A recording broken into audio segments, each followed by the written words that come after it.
मंगलाचरण करेंगे।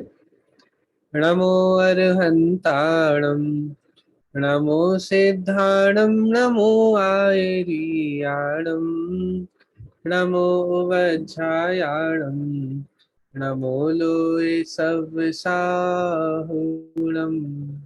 मंगलम भगवान वीरो, मंगलम गौतमो गणे, मंगलम कुंद कुंदार्यो, जैन धर्मोस्तु मंगलम।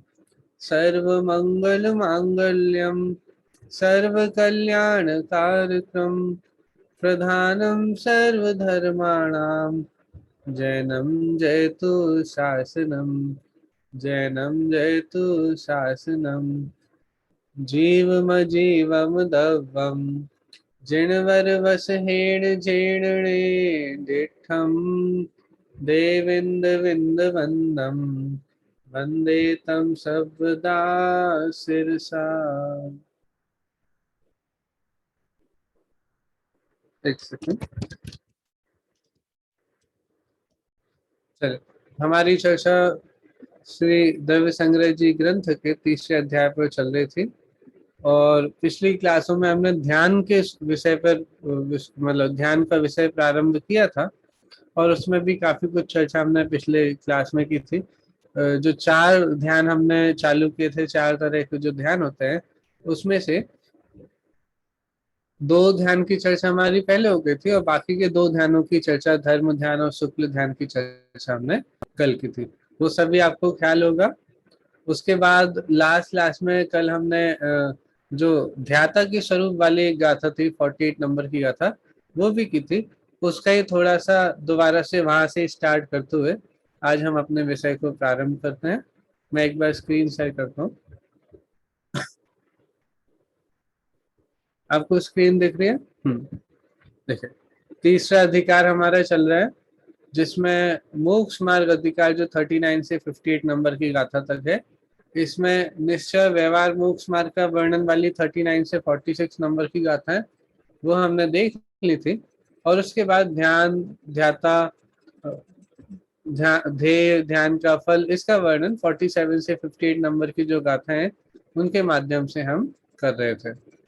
इसमें भी हमने अभी तक, हाँ ये तो हो गया था इसमें, हाँ इसमें अभी तक हमने ध्यान करने का उपदेश जो 47 नंबर की गाथा में बात आई थी वो देखा था और ध्याता का लक्षण भी पिछली क्लास में हमने थोड़ा सा देखा था। तो वही वाला विषय हम थोड़ा सा और चर्चा में लेकर के आज की बात को आगे बढ़ाएंगे। ध्यान करने के उपदेश की चर्चा के बीच में ही हमने वो जो हमारे चार प्रकार के ध्यान है उसकी भी चर्चा हमने की थी। ठीक है, आज फिर से 48 नंबर की गाथा को थोड़ी सी चर्चा करके, एक बार इसका पाठ करके फिर हम आज अपनी बात को आगे बढ़ाते हैं। चलिए, गाथा का एक बार पाठ करते हैं। ये गाथा बहुत अच्छी है और इसमें सारे उपाय है ना, मतलब ध्यान का क्या स्वरूप है वो भी है, ध्यान कैसे करना और ध्यान में क्या करना, वो सारी बातें आ जाएंगी। इसीलिए गाथा को मैं फिर से ले रहा हूँ। मामुज्झय मारज्झय, मा दुस्सह इट्ठ अर्थेषु, स्थिरमिच्छय जयि चित्तम, विचित्त झाणप सेधिये। यदि कामना है निर्विकल्पक, ध्यान में हो चित्त थिर, तो मोह राग द्वेष इष्टा निष्ठ में तुम ना करो। कल लास्ट में हमने इसकी चर्चा की थी, आप सभी को ख्याल भी होगा। बहुत ही अच्छी गाथा है। क्या कह रहे हैं कि हे जीव, यदि अभी हमने जो ध्यान करने के, ध्यान के अभ्यास की प्रेरणा जो आपको दी है और आप यदि उससे प्रेरित हो करके ध्यान करना चाहते हैं, ठीक है, आप ध्यान करना चाहते हैं, ध्यान करने के द्वारा अपने चित्त को स्थिर करना चाहते हैं, चिंताओं का निरोध करके चित्त को एकाग्र करना चाहते हैं, तो क्या करो? तो कहते हैं इष्ट और अनिष्ट पदार्थों में मोह मत करो, राग मत करो, द्वेष मत करो। देखो, अब एक बात मैं इसमें बताना चाहता हूँ आपको। कुछ बाहर करने की बात चल रही क्या? पदार्थों को अपने हिसाब से बदलने की बात चल रही है। कोई ऐसी कोई बात आई क्या कि भैया ध्यान करना है तो पहले ये थोड़ी व्यवस्थाएं करो, ये करो वो।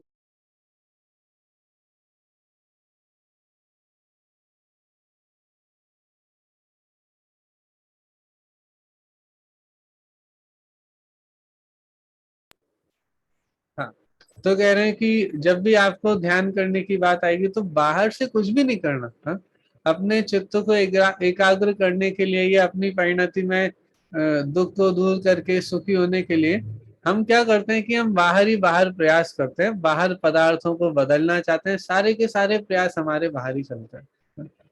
उपाय क्या है? सुखी होने का उपाय क्या है? ध्यान का फल मोक्ष है ना, और मोक्ष का दूसरा नाम आप कह सकते हो सुख। ठीक है, मोक्ष मतलब पूर्ण सुख। ठीक है, मोक्ष का अर्थ होता है पूर्ण सुख। तो वो सुखी होने का उपाय क्या है? सुख हमको कैसे प्राप्त होगा? तो बाहर कुछ करने से नहीं होगा भैया। मोह मत करो, राग मत करो, द्वेष मत करो। पदार्थों को इष्ट अनिष्ट भाषित ना हो, और पदार्थ जब इष्ट अनिष्ट भाषित नहीं होंगे तो मिथ्यात्व और कषाय सभी का अभाव हो जाएगा। मिथ्यात्व और कषाय को ही दूसरे तरह से मोह राग द्वेष कहते हैं। ठीक है, मिथ्यात्व मतलब मोह और कषाय मतलब राग द्वेष। तो उन कषायों का अभाव करना है। और उसका क्या उपाय है कि पदार्थों का जैसा स्वरूप है वैसा जब हमको भाव भाषण हो जाएगा तब वो इष्ट अनिष्ट भाषित नहीं होंगे, और फिर मोह राग द्वेष भी नहीं होगा। मोक्ष में प्रकाशक जी में ये प्रकरण बहुत अच्छे से चला है। वहां पे वहां के शब्दों में मैं बोलूं, जब तत्व ज्ञान के अभ्यास से पर पदार्थ इष्ट अनिष्ट भाषित नहीं होते हैं तब कषाय स्वयं उत्पन्न नहीं होते। आपको वहां के शब्दों में ही मैं बता रहा हूँ, फिर से ध्यान से सुनिएगा। तत्व ज्ञान के अभ्यास से जब पर पदार्थ इष्ट अनिष्ट भाषित नहीं होते तब कषाय स्वयं उत्पन्न नहीं होती। यही कषायों को मेटने का, दूर करने का उपाय है। हाँ? ठीक है ना, तत्व ज्ञान का अभ्यास का अर्थ कर लेना कि भैया वस्तु का जैसा स्वरूप है वैसा समझना, वैसा स्वीकार करना, उसका ही घोलन करना बारंबार। हाँ? मैंने आपको शायद पहले एक आध बार बताया होगा, प्रवचन सार जी की 93 नंबर की गाथा है, 93 गाथा, उसकी टीका में कुछ लास्ट में, टीका में बिल्कुल लास्ट लाइन ऐसी आई है कि वास्तव में यह द्रव्य गुण पर्याय स्वभाव की प्रकाशक पारमेश्वरी व्यवस्था भली है, उत्तम है, पूर्ण है और योग्य है, दूसरी कोई नहीं। अभी मेरी फेवरेट लाइन्स है। हाँ? मैं आपको फिर से बताता हूँ, ये क्यों बता रहा हूँ कि भैया तत्व ज्ञान के अभ्यास से पदार्थों का स्वरूप जैसा है वैसा जानना है। तो जब जैसा है वैसा जानेंगे तो हमको मोह राग द्वेष उत्पन्न नहीं होंगे, पदार्थ इष्ट अनिष्ट भाषित नहीं होंगे और मोह राग द्वेष भी उत्पन्न नहीं होंगे। तो पदार्थों का स्वरूप जानना तो कैसा जानना कि हर एक पदार्थ द्रव्य गुण पर्यात्मक है। इस विश्व में जितनी भी वस्तुएं, सारी की सारी वस्तुएं, सारे के सारे पदार्थ द्रव्य गुण पर्यात्मक हैं। और जब हम ऐसा स्वीकार करेंगे तब तब जाकर के ही हमको पदार्थ इष्ट अनिष्ट भाषित नहीं होगा। तो वो लाइन बहुत अच्छी है, मैं अलग से लिख करके भी आपको ग्रुप पे सेंड करूंगा, आप देखिएगा, बहुत प्यारी लाइन है। वास्तव में यह द्रव्य गुण पर्याय स्वभाव की प्रकाशक पारमेश्वरी व्यवस्था है। ये व्यवस्था जो वस्तु व्यवस्था है ये पारमेश्वरी व्यवस्था है। पारमेश्वरी व्यवस्था का अर्थ ये मत लीजिएगा कि परमेश्वर ने इस व्यवस्था को बनाया है। देखो अपने यहाँ तो अनादि निधन अकृत्रिम व्यवस्था है, किसी ने बनाई नहीं। तो फिर पारमेश्वरी व्यवस्था क्यों कह रहे हैं कि परमेश्वर ने बताई है ना। हा? हमारे जो भगवान है उन्होंने बनाई नहीं है व्यवस्था, बताई है, इसीलिए उनके द्वारा बताई गई होने से पारमेश्वरी व्यवस्था। और ये व्यवस्था कैसी है? ये जो द्रव्य गुण पर्याय की व्यवस्था ये कैसी है कि भली है, उत्तम है, पूर्ण है, योग्य है। अब जब हमको ऐसी व्यवस्था, पूरी वस्तु व्यवस्था व्यवस्थित दिखाई देगी तो हमको इष्ट अनिष्ट भाषित नहीं होंगे पता। तो हमको मोह राग द्वेष करने की जरूरत नहीं पड़ेगी। हमको लगेगा क्यों मोह करना, क्यों राग करना, क्यों द्वेष करना। देखो जब हमको हमारे संतुष्टि रहती है, हमारे घर में भी जैसे कोई सामान आप बाजार से कब लाते हो, जब ऐसा लगे कि भैया ये हमारे सामान खत्म हो गया है या कुछ कमी लगती है तब आप किसी नई चीज को लाते हो, है ना। आप बाहर कब देखते हो? बाहर झांकने की प्रवृत्ति जो हमारी होती है, इसका ये मतलब है कि हम अपने में पूर्णता नहीं देख रहे। है ना। और वस्तु का स्वरूप समझ करके हमको ये बात ख्याल में आती है कि विश्व के समस्त पदार्थ पूर्ण है, परद्रव्य भी पूर्ण है, और मैं भी स्वभाव से मैं भी परिपूर्ण तत्व हूँ। और जब मैं अपने आप को परिपूर्ण तत्व मानता हूँ, स्वीकार करता हूँ, तब बाहर से दृष्टि हटती है, मोह राग द्वेष का अभाव होता है, न किसी से कुछ लेना न किसी को कुछ देना। हाँ? अहो परिपूर्ण ज्ञाता रूप सहज जीवन हमारा है, ऐसा हमारा जीवन है, ये भाव भाषण हो जाता है, समस्त मोह राग द्वेष के भाव समाप्त हो जाते हैं, विकल्प समाप्त हो जाते हैं। ठीक है, मैं आपको फिर से बात बोल रहा हूँ और आप इसको बड़े ध्यान से सुनिएगा। एक इम्पोर्टेंट पॉइंट है, ध्यान करने के लिए ध्येय का निर्णय करना जरूरी है। जब आप निर्णय करते हैं, निर्णय करने के बाद ध्यान स्वयं होता है, ध्यान करना नहीं पड़ता। फिर से, ध्यान करने के लिए कुछ नहीं करना, हम ध्यान करने के लिए कुछ करने की कोशिश करते हैं ना, कि भैया ये करेंगे, फिर ऐसा करेंगे, फिर ऐसा करेंगे। ध्यान किया नहीं जाता, ध्यान होता है, ध्यान आता है। आपको अपने बेटे की याद आती है कि नहीं आती है? आती है, अपने आप आती है। तो याद करते हो या याद आती है? बताइए। आपको जो भी प्रिय वस्तु होती है, जो भी आपके लिए प्रिय हो, आप उनका ध्यान करते हो या स्वयं होता रहता है? स्वयं ही आती है। होता है। कैसे हो जाता है? कि आपको निर्णय है ना, आपको उनके बारे में निर्णय हो जाता है, ये पक्का हो जाता है कि ये हमारे हैं, हमारे प्रिय हैं, हमारे मतलब जो भी अपने बेटे हो और भी परिवार के जो भी हो या कोई भी हो, साधर्मी हो, तो उनका ध्यान आप स्वयं रखते हो या स्वयं उनका ध्यान होता है। कैसे? कि भैया आपने एक जो निर्णय कर रखा है कि हमारे हितैषी हैं, ये हमारे प्रिय हैं, तो हमें उनका ध्यान स्वयं होता है। ऐसे ही पंच परमेष्टि का ध्यान, ऐसे ही आत्मा का ध्यान कैसे होगा? कि भैया जब हमको ये ख्याल में आ जाए कि हमारे लिए इस विश्व में एक ही पदार्थ उपादेय है, वो है हमारा आत्मा। निश्चय से तो एक ही, परमार्थ से तो एक ही तत्व उपादेय है, हमारा आत्मा। और यदि व्यवहार से भी कहें तो एकमात्र जो पंच परमेष्टि है, वो ही हमारे लिए शरणभूत है, तो हमें उनका ध्यान स्वयं ही रहेगा। सुबह कोई कहेगा तब मंदिर जाएंगे, या फिर स्वयं हमारे भाव होंगे और हम मंदिर जाएंगे। हाँ? तो वही बात आप ध्यान रखिएगा कि निर्णय की प्रमुखता है। जब आप निर्णय करेंगे तो निर्णय करने पर उसका ध्यान स्वयं होता है। आत्मा का ध्यान करना है, आत्मा को ध्येय बनाना है, और पंच परमेष्टि को भी ध्येय बनाना है। तो वो दोनों प्रकार से जो ध्येय की बात आई है, वो निर्णय के पश्चात ही स्वयं होती। ठीक है, चलिए। ध्याता के स्वरूप में इतनी चर्चा ही हमको करनी थी। अब यहाँ पे पदस्थ ध्यान की चर्चा प्रारंभ हो रही है। देखिए, हमारे आगम में पदस्थ, रूपस्थ, पिंडस्थ, रूपातीत, इस प्रकार के ध्यान की चर्चा आती है, 4 प्रकार के ध्यान की चर्चा आती है। उसमें से यहाँ पर पदस्थ ध्यान की चर्चा करते हैं। होते क्या है, जैसे मंत्र वाक्यों का, मंत्र वाक्य जो होते हैं उनमें स्थित जो होते हैं वो पदस्थ ध्यान है। मतलब कोई मंत्र पद के द्वारा ध्यान करना। पद क्या होते हैं? कि भाई अक्षरों के समूह को पद कहते हैं। पद, पदार्थ शब्द में भी पद आता है ना, तो पद मतलब होता है जो अक्षरों का समूह होता है। जैसे हमारा आपका नाम है ना, ये जो नाम है ये भी पद है। जैसे सुलभ, तो सुलभ में अक्षरों से मिल करके सुलभ बना ना, स, उ की मात्रा, ल, भ, तो ये बहुत सारे अक्षरों से मिल करके बना। ठीक है, तो इसीलिए इसको पद कहते हैं। जो अक्षरों का समूह होता है वो पद कहते हैं। ऐसे जो पद में स्थित हैं, ठीक है, तो उनका ध्यान करना। दूसरा, पद मतलब जैसे परम पद में स्थित है। पद मतलब एक स्थान भी होता है ना। जैसे पंच परमेष्टि हमारे 5 पद हैं। हाँ? एक अरिहंत का पद है, एक सिद्ध का पद है, आचार्य का पद है, उपाध्याय का पद है, साधु का पद है। देखो, आपने सुना होगा काफी बार, हमारे जैन दर्शन में व्यक्ति को नमस्कार नहीं किया है, गुणों को नमस्कार किया। हम ऐसे महावीर भगवान को नमस्कार करते हैं, परंतु व्यक्ति को नमस्कार करने का प्रयोजन नहीं होता है। हमारा प्रयोजन क्या होता है? कि भैया हम तो अरिहंत परमेष्टि को नमस्कार करते हैं, और चूंकि महावीर भगवान भी अरिहंत परमेष्टि में आते हैं, इसीलिए महावीर भगवान को भी सहज रूप से नमस्कार करते हैं। व्यक्तिवाचक जहां भी प्रमुख हो जाता है, वहां पे कुरीतियां प्रारंभ हो जाती है ना।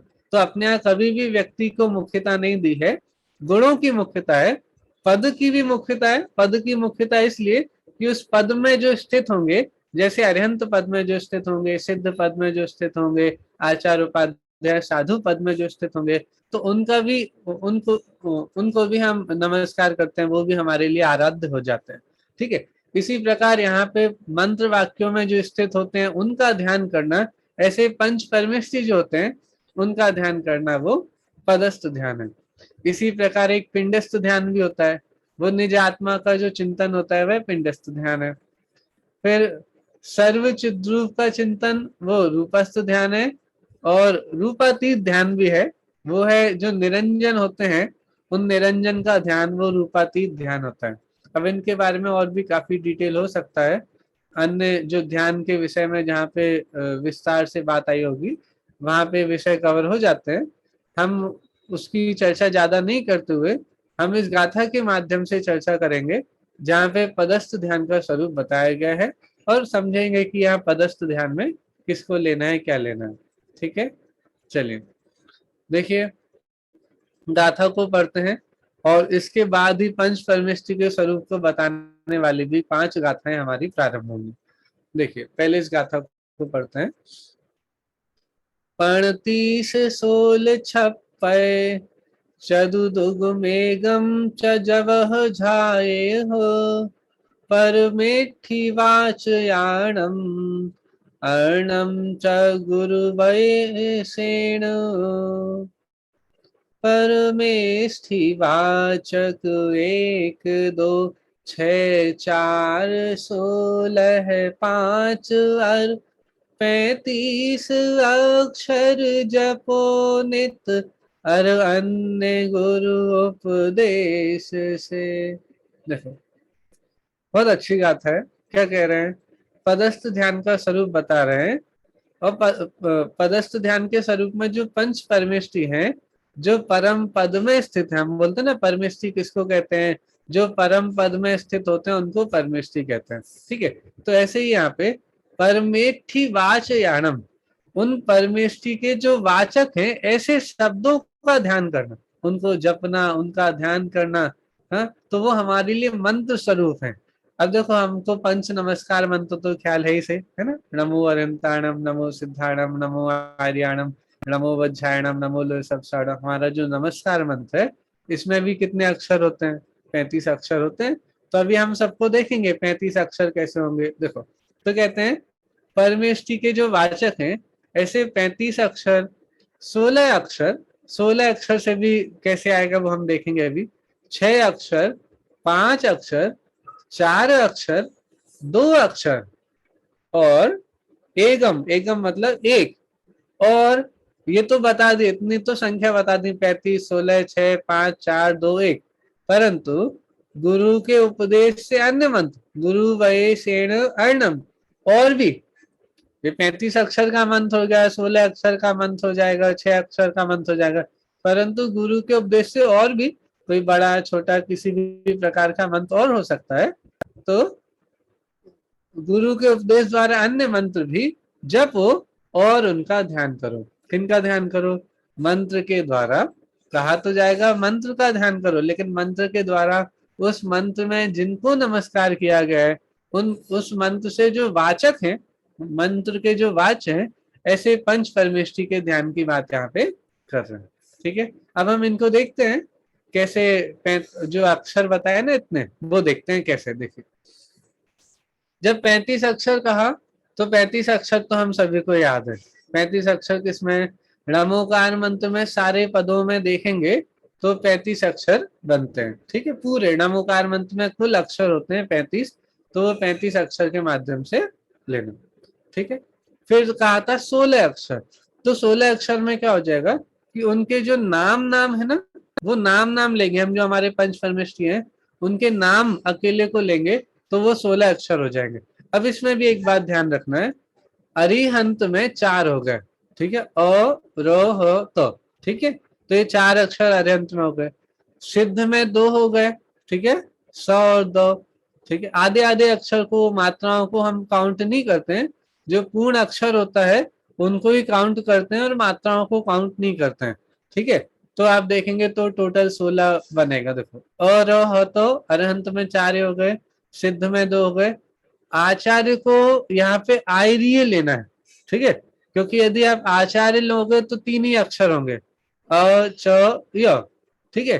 परंतु आयरीय जो हमारे नमोकार मंत्र में हम लेते हैं ना, आयरीय, तो यहाँ पे 4 अक्षर होंगे, ठीक है। ये वाला बात बस ध्यान रखने योग्य। आचार्य के लिए आयरीय लेना है और फिर उसमें 4 अक्षर होंगे। उवध्याय में भी 4 अक्षर होंगे, ठीक है, उवध्याय में। और साहू में 2 अक्षर होंगे। तो इस प्रकार 4 5 6 7 8 9 10 11 12 13 14 15 16, तो इस तरह 16 अक्षरों के माध्यम से नाम पद के द्वारा हम पंच परमेष्टि का स्मरण करते हैं, मतलब 5 परमेष्टियों के नाम। हाँ रेणु जी आप कुछ बोल रहे हैं? भैया जी मैंने ऐसे लिखे थे, अरिहंत के 4, सिद्ध के 2, आचार्य के 3, उपाध्याय के 4, सर्व साधु के 4। तो ठीक आएंगे ऐसे? नहीं नहीं नहीं, यहाँ पे वैसा नहीं लेना है। यहाँ जी आचार्य के भी आयरीय वो शब्द लेना है, उसके भी 4 अक्षर लेने हैं। उवध्याय के भी 4 अक्षर हो जाएंगे, उ वो झ और या, तो 4 अक्षर हो गए ना। मेरी में ही तो और 3 अक्षर होता है। इसके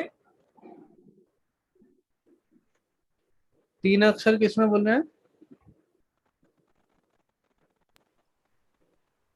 आय री एक बार दोबारा, आ ई रो, यह 4 हुए ना आयरीय में।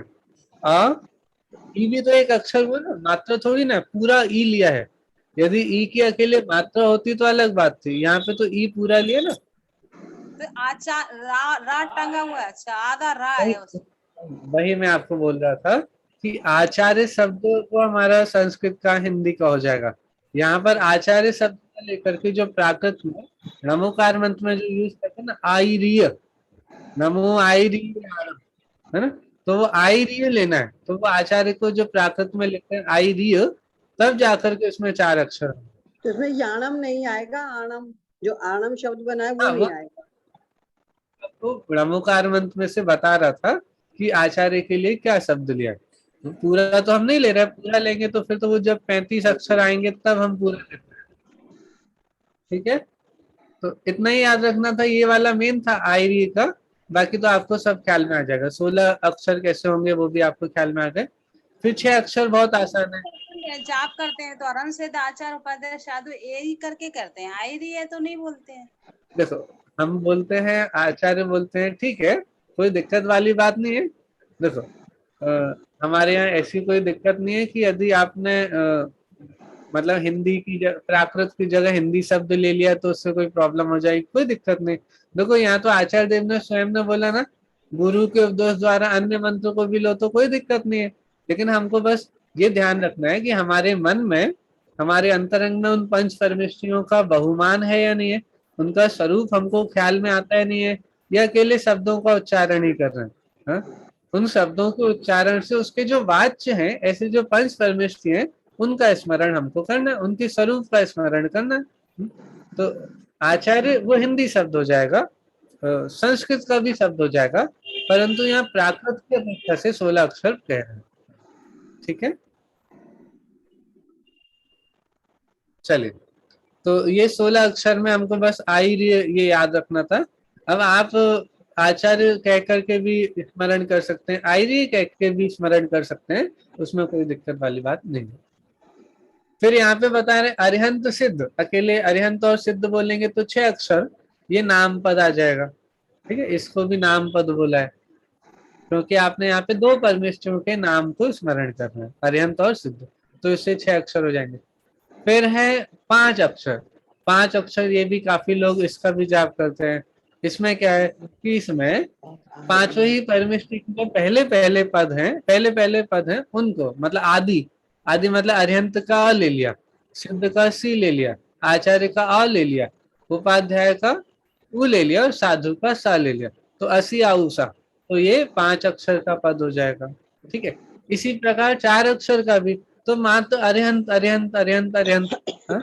इस प्रकार से यदि हम उनका जाप करते हैं, इनको स्मरण करते हैं, तो वो अरिहंत पद से 4 अक्षर का मंत्र बन जाएगा। सिद्ध सिद्ध सिद्ध सिद्ध ऐसे स्मरण करते हैं तो 2 अक्षर का नाम पद बन जाएगा, ठीक है। और यहाँ तो कहते हैं एक अक्षर से भी हो जाएगा। कैसे कि अरिहंत का अ ले लीजिए बस, अ अ अ, हाँ? तो उस अ से भी हमको अरिहंत भगवान का स्मरण हो तो कहते हैं कि ये भी अ शब्द भी मंत्र बन जाएगा, है ना। और यदि अ की एक जगह तो एक ओम अक्षर रखते से, हैं भैया, ओम। हाँ हाँ वो दूसरा ले रहा हूँ ना, अ शब्द से भी एक अक्षर का मंत्र बन जाएगा। और दूसरा ओम, वो पांचों परमेष्ठी के आदि पद जो होते हैं उनका हम उनको लेकर के ओम बनाते हैं। चलिए मैं आपसे ही पूछना चाहता हूँ, ओम शब्द में पांचों परमेष्ठी का स्मरण कैसे हो जाता है? ओम शब्द से अरिहंत का आ, सिद्धों का अशरीरी आ प्लस आ मिलके बना आचार्य का आ लिया ए और प्लस आ मिलके बन गया आ, और उपाध्याय का ऊ, आ प्लस ऊ बना ओ, और सिद्धों का सर्व साधु का लिया मुनि, तो ओम ओ में प्लस करा मैं तो ओम बन गया। बहुत बढ़िया, बहुत अच्छे से आपने बता दिया। मैं तो बताना चाह रहा था लेकिन आपने बहुत अच्छे से बता दिया। देखो सामने है, जो मैं बताना चाह रहा था वो आपने पहले ही बता दिया। देखो आपको सामने चार्ट में दिख रहा होगा, ओम से पंच परमेष्ठी का स्मरण हम कैसे करते हैं। तो अरिहंत परमेष्ठी का अ, सिद्ध परमेष्ठी का दूसरा नाम अशरीरी भी है ना, तो उनका भी अ लिया हमने। फिर आचार्य का भी अ लिया।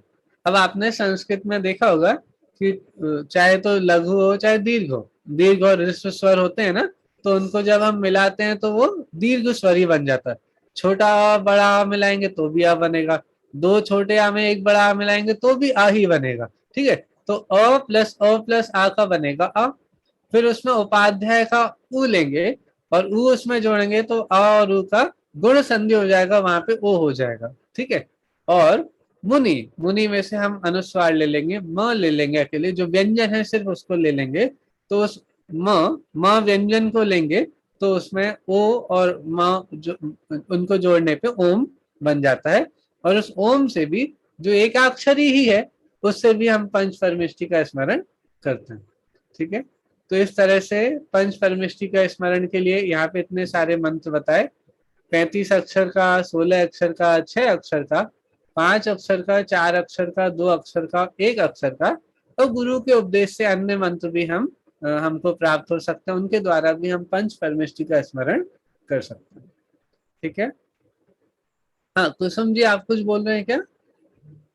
नहीं, वो हम ओम का ही बताना चाह रहे थे। जी जी ठीक है। देखो मैं आपको एक चीज और बता देता हूँ बस इसमें साथ में, मैंने शायद एक आध बार बताई हो मुझे याद नहीं। माँ में यहाँ पे हलंत लगा है, ठीक है, माँ में हलंत लगा है। यदि इस हलंत को हटा दें तो ये अकेला माँ नहीं है, फिर माँ प्लस अ है, ठीक है। क्योंकि व्यंजन जो होते हैं ना, उन व्यंजन में जब हम अ जोड़ देते हैं, आकार जोड़ देते हैं, तब वो उस फॉर्म में मिलते हैं जो हम यूज करते हैं। जैसे हमने माँ लिखा है, अकेला अकेला माँ लिखा है, तो वो माँ जिसमें हलंत नहीं लगा है वो अ के साथ में ही होता है। शुद्ध व्यंजन कैसा होगा? बिल्कुल प्योर व्यंजन, तो प्योर व्यंजन में हलंत लगा होता है, ठीक है। इसीलिए हमने प्योर व्यंजन यहाँ पे लिया है, इसीलिए वो आधा माँ रहेगा और ओम बन पाएगा। नहीं तो वो पूरा माँ आ जाएगा और फिर 2 अक्षर हो जाएंगे, फिर तो ओ माँ, हाँ, तो वो ओ माँ हो जाएगा। फिर हमको वो फिर मंत्र नहीं रहेगा, वो 2 अक्षर हो जाएंगे, ठीक है। यहाँ पे आधा माँ लेना है, हलंत वाला लेना है, और वो शुद्ध व्यंजन है, उसको ही लेकर के यहाँ पे ओम शब्द बनता है, ठीक है। तो भैया जी ये ह्रस्व दीर्घ के आधार पे हो गए ना? हाँ जी, देखो ह्रस्व दीर्घ तो अकेले स्वरों में होते हैं, व्यंजन में तो सारे ही ह्रस्व होते हैं, ठीक है। वो तो बिना उसके होते हैं ना, बिना स्वर के। चलिए संयुक्त व्यंजन की बात अलग है, चलिए हम इसमें नहीं जाते हैं, नहीं तो हमारी थोड़ी बचपन वाली क्लासेस याद आ जाएंगी आप सभी को, जब हमने छोटा बड़ा ये सब चीजें सीखी थी। चलिए देखिए अभी हमने ये जो गाथा देखी थी 49 नंबर की गाथा, यहाँ पे पदस्थ ध्यान के स्वरूप में अक्षरों के माध्यम से हम कैसे पंच परमेष्ठी को स्मरण कर सकते हैं वो वाली बात बताई। परंतु हमको पंच परमेष्ठी का स्मरण करना है तो उन पंच परमेष्ठी का स्वरूप भी तो हमको ख्याल में आना चाहिए, है ना। वो अरिहंत सिद्ध आचार्य उपाध्याय साधु परमेष्ठी उनका स्वरूप कैसा है, वो है कैसे, जिनका नाम ले रहे हैं, जिनको स्मरण कर रहे हैं, उनका स्वरूप कैसा है। तो आचार्य देव उनका स्वरूप बताने के लिए एक एक परमेष्ठी का स्वरूप एक एक गाथा के माध्यम से बताते हैं। देखो, हर परमेष्ठी के लिए एक एक गाथा ली, इसके ऊपर टीका में भी थोड़ा थोड़ा सा विस्तार किया, थोड़ा थोड़ा ही किया है। और इसके बाद जब पांचों गाथाओं का विषय पूरा होता है तो टीकाकार कहते हैं कि हमने यहाँ पे बड़ी मतलब स्थूलता, मतलब हमने ज्यादा सूक्ष्म वर्णन नहीं किया, ज्यादा विस्तार से वर्णन नहीं किया, हमने बहुत संक्षिप्त में यहाँ पंच परमेष्ठी का स्वरूप आपको बताया। यदि पंच परमेष्ठी का स्वरूप आपको विस्तार से देखना है तो वहां पे उन्होंने एक ग्रंथ का नाम लिया है, पंच परमेष्ठी नमस्कार, एक ऐसा ग्रंथ का नाम आया है, मैं आपको नाम बताता हूँ इसमें। तो वहां उन्होंने बोला कि उस ग्रंथ के माध्यम से और विस्तार से आपको पंच परमेष्ठी का स्वरूप प्राप्त होगा। यहाँ पे हमने तो बड़े शॉर्ट में, बहुत शॉर्ट में आपको पंच परमेष्ठी का स्वरूप बताया। एक मिनट में आपको, हाँ, पंच नमस्कार महात्म नामक एक ग्रंथ है। अब वो उपलब्ध है नहीं है, ढूंढना पड़ेगा, हमको पता करना पड़ेगा कि उपलब्ध है या नहीं। लेकिन टीका में उस ग्रंथ का नाम लेकर के कहा कि आप वहां से पंच परमेष्ठी को और विस्तार से स्वरूप जान सकते हैं और पता कर सकते हैं। ठीक है, चलिए हम प्रारंभ करते हैं। आज हम अरिहंत परमेष्ठी का स्वरूप देखते हैं, और अरिहंत परमेष्ठी का स्वरूप देखने पर हम थोड़ी सर्वज्ञता की सिद्धि भी करेंगे, जो टीका में भी ली है, और हम भी उसको देखेंगे। ठीक है, पहले गाथा का पाठ करते हैं। ऋठ चदु घाई कम्मो दंसन सोहणान वीर्ये मयो सुह देहत्थो अप्पा शुद्धो अरिहो विचिंतिजो। अच्छा, इसकी हिंदी वाली नहीं आ पाई है, मैं एक मिनट में निकाल के पढ़ देता हूँ।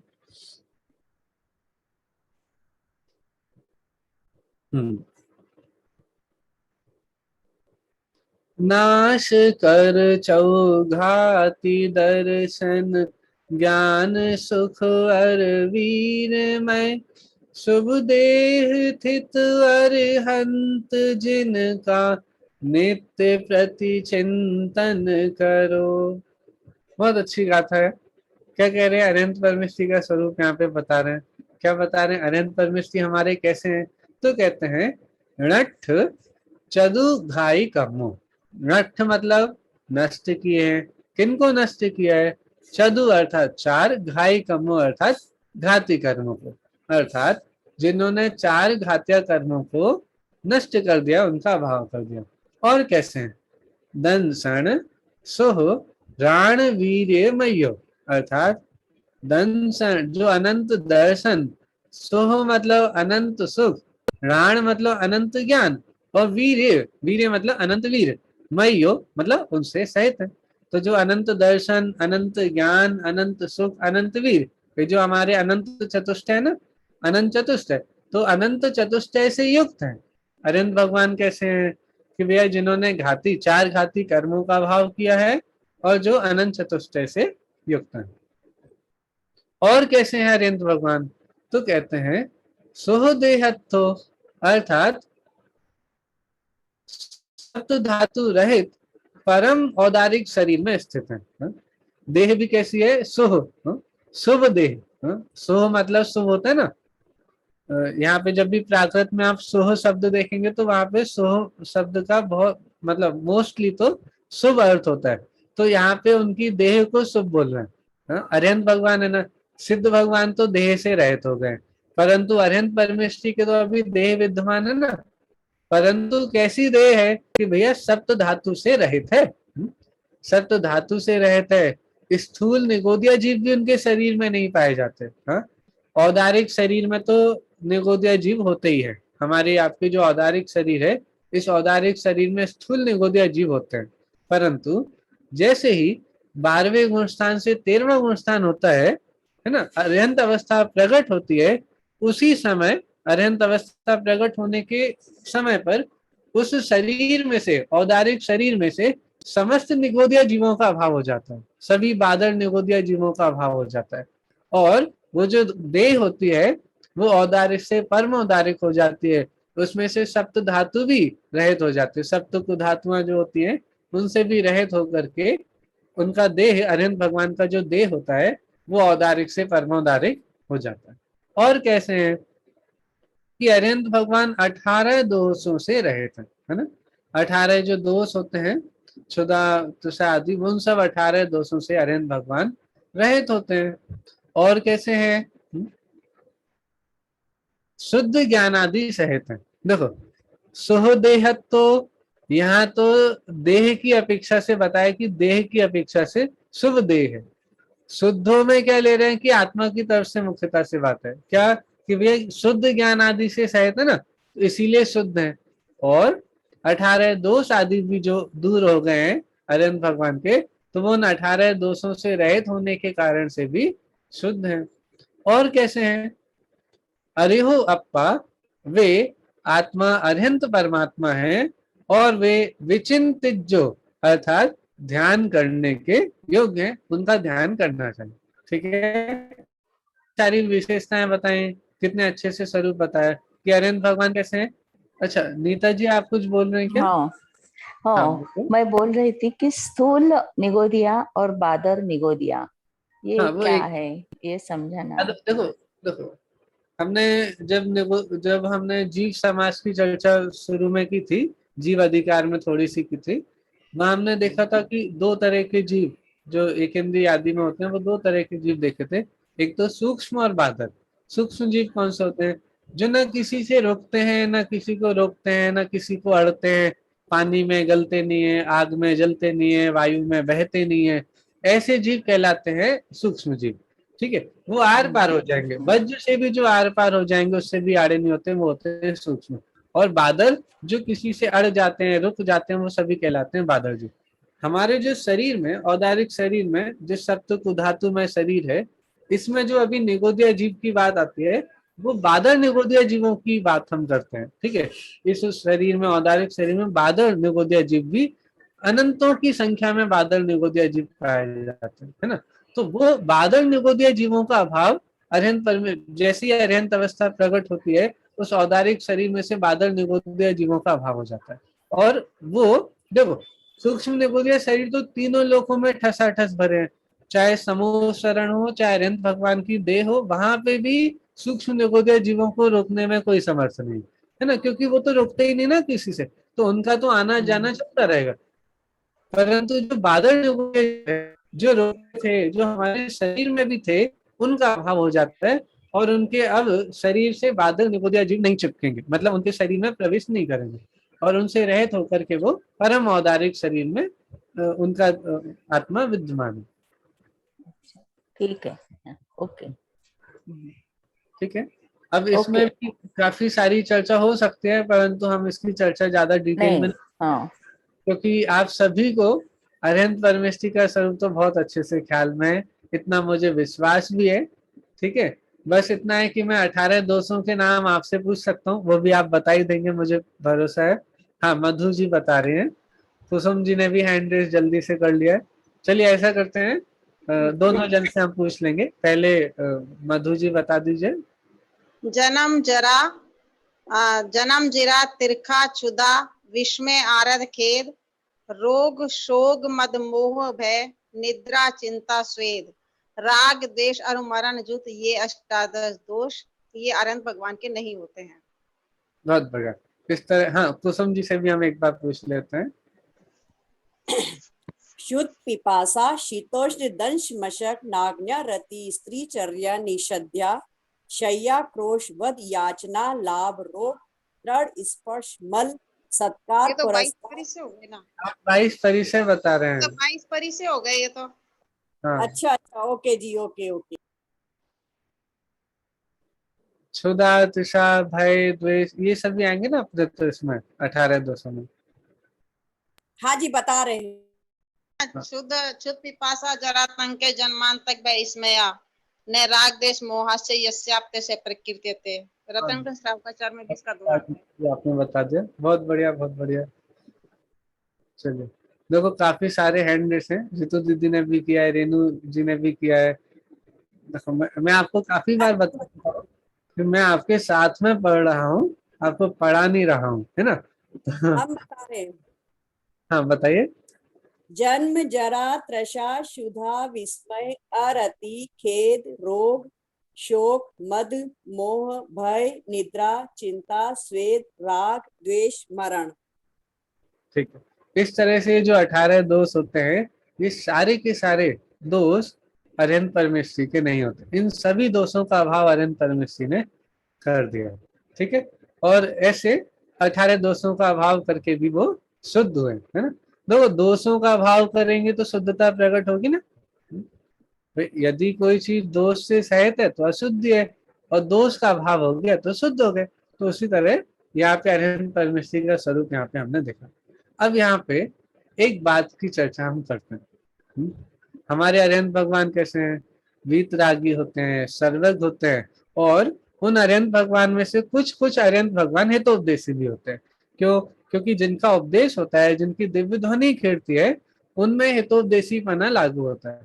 तो हितोपदेशी अरिहंत भगवान का लक्षण नहीं है। 13वें गुणस्थान में जो अरिहंत होते हैं, उन सभी का लक्षण अरिहंत हितोपदेशी नहीं होती है। क्यों? क्योंकि यदि लक्षण हो तो फिर तो सारे के सारे जो अरिहंत होंगे सबका ही उपदेश होना चाहिए, परंतु ऐसा नहीं है। हमारे भगवान का लक्षण तो है जो वितरागी होते हैं और जो सर्वज्ञ होते हैं, वो हमारे अरिहंत परमात्मा होते हैं, वही हमारे सिद्ध परमात्मा भी होते हैं। और यदि उनमें, परंतु जो तीर्थंकर आदि होते हैं, उनकी दिव्य ध्वनि भी खिड़ती है, हाँ? उनकी समूह शरण या फिर गंधकुटी आदि होती है, तो उनके माध्यम से भव्य जीवों को उनके हित का उपदेश प्राप्त होता है, इसीलिए वो हितोपदेशी भी होते हैं, है ना। परंतु लक्षण के फॉर्म में देखेंगे तो वीतरागी और सर्वज्ञ। तो यहाँ पे सर्वज्ञ सिद्धि का विषय थोड़ा टीका में आया है, हम उसको थोड़ा सा यहाँ पर लेते हैं। दो तरह से आया है। पहला सामान्य सर्वज्ञ सिद्धि है, बहुत सिंपल है। क्या है कि भैया कोई भी पदार्थ यदि अनुमान का विषय बनता है, मतलब यदि कोई भी पदार्थ अनुमेय होता है, तो वो किसी ना किसी का प्रत्यक्ष भी होता है। अब आपको सामने चार्ट दिख रहा होगा, मतलब फोटो दिख रहे होंगे। अब आप बोलोगे इतनी सारी फोटो, ये फोटो से क्यों समझ में तो नहीं आ रहा। चलो मैं आपको समझाता हूँ। देखो, ये आपको एक छोटा सा बालक दिख रहा है ना, ये समझिए मैं हूँ। ठीक है। अब तो थोड़ा बड़ा हो गया, लेकिन समझिए बचपन की अपेक्षा से मैं बात कर रहा हूँ। ये मैं छोटा सा बालक हूँ और मैं अपने दादाजी के साथ घूम रहा हूँ। ठीक है। ये सबसे लास्ट वाली फोटो में, ठीक है, ये मैं हूँ और यहाँ मेरे दादाजी। दूसरी फोटो में मेरे दादाजी के दादाजी हैं। ठीक है। तीसरी फोटो में उनके भी दादाजी हैं। ठीक है। और उसके पहले वाली फोटो में, सबसे पहली फोटो में उनके भी दादाजी है। तो मेरे दादाजी के दादाजी के दादाजी के दादाजी। ठीक है। अब मैंने तो उनको नहीं देखा, है ना, नहीं देखा। लेकिन यदि कोई बोले कि भैया तुमने अपने दादाजी के दादाजी के दादाजी के दादाजी को देखा ही नहीं है, तो तुम कैसे कह सकते हो कि वो थे? भाई आपके पास कोई प्रूफ है क्या वो थे या नहीं थे? तो हम बोलेंगे भैया हम अनुमान से उनको जान सकते हैं। क्या अनुमान से? कि भैया आपको हम दिखाई दे रहे हैं, हमारे दादाजी दिखाई दे रहे हैं, तो इसका ये गारंटी, इस बात की गारंटी है कि हमारे दादाजी के दादाजी भी थे, उनके भी दादाजी थे, उनके भी दादाजी थे, वो थे तभी तो हम है। यदि वो नहीं होते तो हम कैसे आ जाते? तो इस तरह से अनुमान से हमने उनकी सिद्धि की। अब सामान्य सर्वज्ञ सिद्धि में एक बहुत अच्छा प्रबल तर्क दिया जाता है कि जो भी पदार्थ अनुमान के विषय बनते हैं, तो अनुमान के विषय वही पदार्थ बनते हैं जो किसी न किसी के प्रत्यक्ष भी होते हैं, है ना।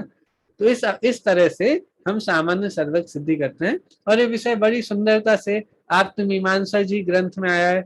न्याय दीपिका आदि जितने भी हमारे न्याय के ग्रंथ हैं, उन सभी ग्रंथों में भी आपको सामान्य सर्वज्ञ सिद्धि का प्रकरण दिखाई देगा। ठीक। और भी इसमें हेतु दिया जाता है, अति सायनाथ हेतु भी दिया जाता है, उसको भी देखते हैं।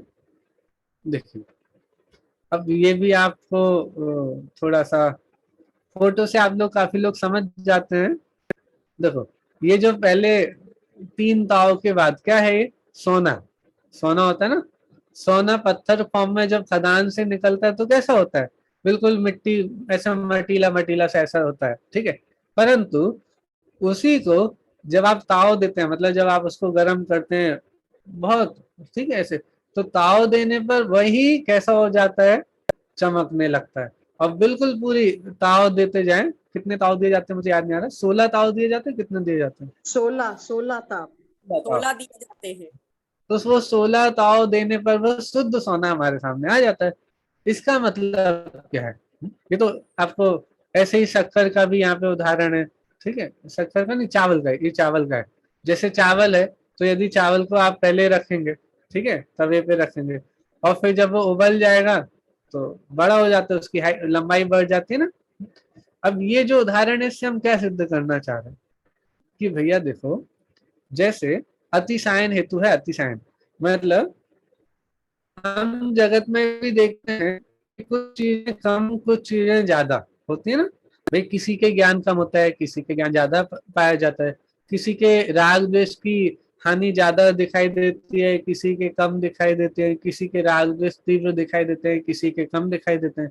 तो ये अतिशायन हेतु ये है कि यदि हम ये देखते हैं विश्व में कि किसी के ज्ञान कम है, किसी के ज्यादा है, किसी के राग द्वेष कम है, किसी के राग द्वेष ज्यादा है, किसी ने दोषों का थोड़ा अभाव कर दिया है, आवरण का थोड़ा ज्यादा अभाव कर दिया, वो कम ज्यादा जो दिखाई दे रहा है, इससे इस बात की सिद्धि होती है कि उन दोषों का पूरा अभाव भी किया जा सकता है। कोई ऐसा भी व्यक्ति विद्यमान होगा जिसके राग द्वेष का संपूर्ण अभाव हो, कोई ऐसा भी व्यक्ति विद्यमान होगा जिसके आवरण का संपूर्ण अभाव हो, और आवरण का संपूर्ण अभाव होने पर वो सर्वज्ञ होंगे, है ना। तो ये क्या मुझे याद नहीं, दोषावरण योर हानिर, ये ऐसा पूरा सूत्र वो छंद है आपने मीमांसा का, कि वहां पे सिद्धि की कि भैया दोष और आवरण की हानि भी हो सकते हैं। भाई लोगों के थोड़े थोड़े अभाव होते हैं तो किसी न किसी के संपूर्ण रूप से दोष और आवरण की हानि भी होगी ही, और जिसकी होगी वो ही हमारे सर्वज्ञ होते हैं, वो ही हमारे आप्त होते हैं, ठीक है। तो इस तरह तो ये अतिशायन हेतु भी दिया जाता है। एक तीसरा हेतु बहुत सिंपल है, वो मैं आपको करके बताता हूँ। देखो ये हमारी स्लाइड तो पूरी हो गई है, मैं आपको बताता हूँ।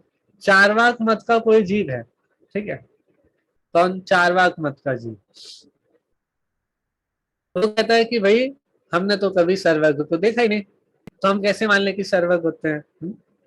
अब देखो जो चारवाक मत वाला होता है वो क्या करता है कि हमारे जो प्रत्यक्ष हो, जो हमको दिखाई देता है, हम तो भैया बस उन्हीं चीजों को मानते हैं जो हमको दिखाई नहीं देती, जिनके बारे में हम जानते ही नहीं, उनको हम कैसे स्वीकार कर ले। तो सर्वज्ञ बताओ आप, यदि सर्वज्ञ से मिलाओ, हमको बताओ, तो हम सर्वज्ञ को स्वीकार कर रहे हैं। लेकिन यदि नहीं मिला पा रहे हो तो हम नहीं मानते कोई सर्वज्ञ होते हैं।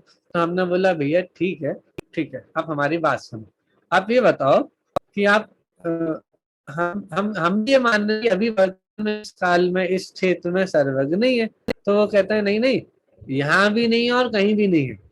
हम पूछेंगे भैया आपने विदेश क्षेत्र भी देख लिया क्या? हाँ, सब जगह देख ली क्या? हाँ, सिर्फ यहाँ नहीं है, कहीं भी नहीं है? तो बोलता है नहीं नहीं, कहीं भी नहीं है, यहाँ भी नहीं है, कहीं भी नहीं है, सर्वज्ञ कहीं भी नहीं होता। अच्छा भैया, तो फिर हमने उससे फिर से बोला कि भैया यहाँ पे नहीं है, कहीं भी नहीं है, तो सिर्फ अभी नहीं है या कभी नहीं होंगे? मतलब एक तो क्षेत्र की अपेक्षा से, अब काल की अपेक्षा से, कि भैया अकेले वर्तमान में नहीं है या भूतकाल में भी नहीं थे, भविष्य काल में भी नहीं होंगे। हाँ, तो बोलता है नहीं नहीं, ना अभी है, ना पहले थे, ना कभी होंगे। अरे भैया क्या कह रहे हो? यदि आप ये सारी बातें बिना देखे जाने कह रहे हो या देख जान करके कह रहे हो? तो भैया बोलता है नहीं नहीं, हम ये सारी बातें देख जान करके कह रहे हैं। तो भैया आप ही सर्वज्ञ हो गए। क्यों? क्योंकि जो तीन काल को, तीन लोग को, सबको जान लेता है, वही सर्वज्ञ हो जाता है। हा?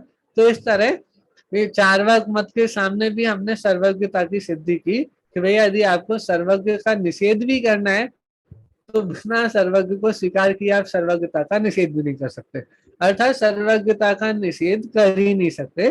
सर्वज्ञता की सिद्धि बड़ी युक्ति से आराम से हो जाती है, और प्रत्यक्ष से तो नहीं कर सकते। प्रत्यक्ष से सिद्धि के लिए तो हमें किसी सर्वज्ञ की ही आवश्यकता पड़ेगी, और वर्तमान में हमको वो प्राप्त नहीं है। हा? तो हम अनुमान के द्वारा ही, तर्क आदि के माध्यम से ही सर्वज्ञ की सिद्धि करते हैं। तो इस तरह आज हमने 3 गाथाएं की।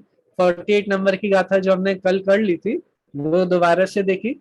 उसके बाद 49 नंबर की गाथा में पद ध्यान के द्वारा हमने चर्चा की कि किस प्रकार पद के माध्यम से हम उसके जो वाच्य होते हैं, पंच परमिष्टि जो है, उनका ध्यान करते हैं। और फिर उन पंच परमिष्टियों के स्वरूप को प्रारंभ किया, जिसमें सबसे पहले अरहंत परमिष्टि के स्वरूप की चर्चा की। काफी अच्छी चर्चा आज हमारी हुई। अब कल संडे ना, हाँ, तो कल वाली क्लास में हम सिद्ध परमेष्टि, आचार्य परमेष्टि, उपाध्याय परमेष्टि और साधु परमेष्टि, 4 परमेष्टियों की चर्चा हम कल की क्लास में करेंगे। तो आप सभी भी पूरी तैयारी से आए, और यदि आपको हो तो एक बार टीका से भी उस विषय को देख लें तो और अच्छे से वो विषय हमको समझ में आएगा। चलिए, ठीक है। और नेक्स्ट वीक में हमारे शुरू में क्लासेस रहेंगी, क्योंकि मुझे ऐसा ख्याल में है कि अगले वीक में फ्राइडे, सैटरडे, संडे जब आएगा तो हमारे 10 लेक्चर हो जाएंगे। ठीक है, 10, 11, 12 फ्राइडे संडे, तो हमारी तब क्लासेस नहीं हो पाएंगी हमको, क्योंकि 10 लेक्चर में आप सभी भी बिजी रहेंगे। तो हम क्लासेस वीक डेज में ही ले लेंगे, मंडे, ट्यूसडे, वेंसडे को ही हम क्लासेस लेकर के अपने विषय कर लेंगे। चलिए, जिनवाणी भैया जी स्तुति मंडे कर, में मत करना। देखिए मैं कोशिश करूंगा, लेकिन एक बार देख लूंगा कितनी क्लासेस की जरूरत हमको रहेगी, तो उसके हिसाब से करेंगे। हम, वो हमारी थोड़ी कमी रहेगी, लेकिन हम YouTube पे अपलोड कर देंगे, तो वहां से देख लीजिए। हम कोशिश करेंगे कितनी क्लासेस में हमारा विषय हो जाएगा, उसके हिसाब से डिसाइड करेंगे। जिनवाणी स्तुति करते हैं।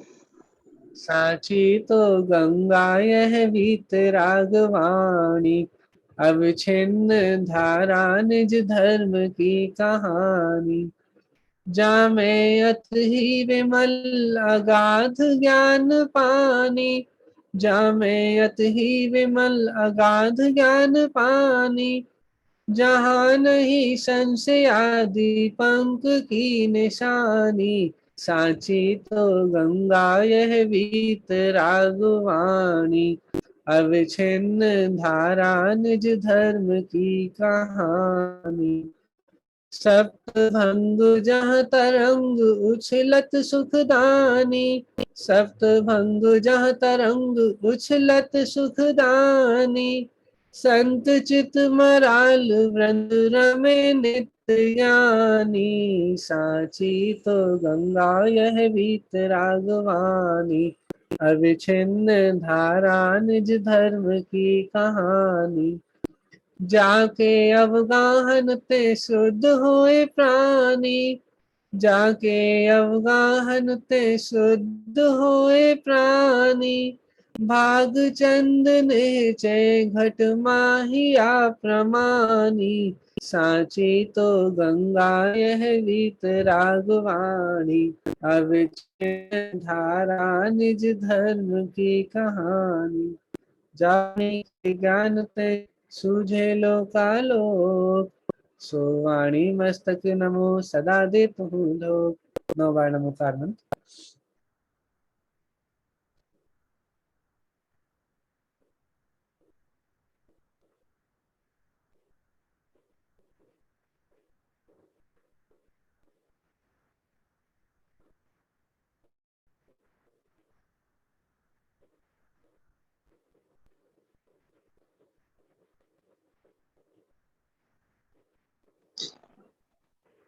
बोले अंतर मुद्रा विसर्जन भगवंतों की जय हो, जय हमारी माता की जय हो, समस्त जय। वितरागी की जय हो, अहिंसा जैन धर्म। जय जिनेन्द्र भैया जी, जय जिनेन्द्र सभी को।